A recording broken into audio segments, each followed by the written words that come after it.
तो दोस्तों देखकर बताइए कैसे लगा हमारा ये टाइल लगाया हुआ। मस्त लग रहा है कि नहीं, कमेंट करके ज़रूर बताना गाइस। और अच्छा लगे तो कमेंट ज़रूर करना। और जिसको मैं तो hello guys, welcome back to my YouTube channel. आप लोग देख सकते हो, हम लोग चलते हैं साइड पे, और साइड पे चल के आप लोग को दिखाऊंगा हम क्या किया है क्या नहीं, और आगे चल के आप लोग को दिखाऊंगा। तब तक के लिए थैंक यू।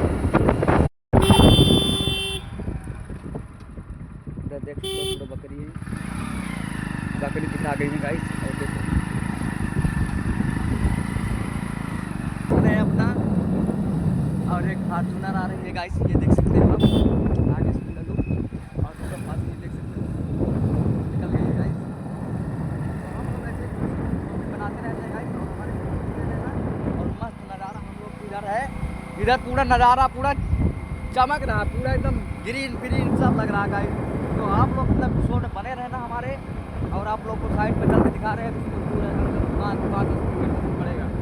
तो और चले क्या और दिखाएंगे जहाँ पे हम लोग अपने दुर्गी मैया आते हैं, उसमें भी दिखाएंगे जहाँ पे कहाते हैं लोग दुर्गी मैया।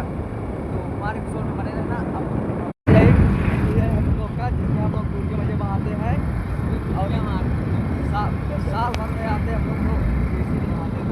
तो ठीक है, पूरे शो में बने रहना। आप लोग को दिखा रहा हूँ। तो गाइस हम लोग साइड पे आ गए हैं, और आप लोग को दिखाऊंगा भी। यही अपना साइड है। और गाइस टाइम 10 बज गया है, आप लोग को दिखाऊंगा भी। मस्त लग रहा है गाइस, जिसमें गोल्डन पट्टी पूरा लगा है। और आप ज्वाइंट देख कर बताइए, कहीं भी ज्वाइंट आप लोग को दिख रहा हो तो कमेंट करके ज़रूर बताना गाइस। तो देख सकते हो इधर पूरा रूम लग गया है, और ग्राउंड के साथ में है, और काली ब्लैक पट्टी लगा हुआ है। तो कमेंट करके ज़रूर बताना गाइस कि कैसा लगा रूम। तो दोस्तों देखकर बताइए कैसे लगा हमारा ये टाइल लगाया हुआ। मस्त लग रहा है कि नहीं, कमेंट करके ज़रूर बताना गाइस। और अच्छा लगे तो कमेंट ज़रूर करना। और जिसको मैं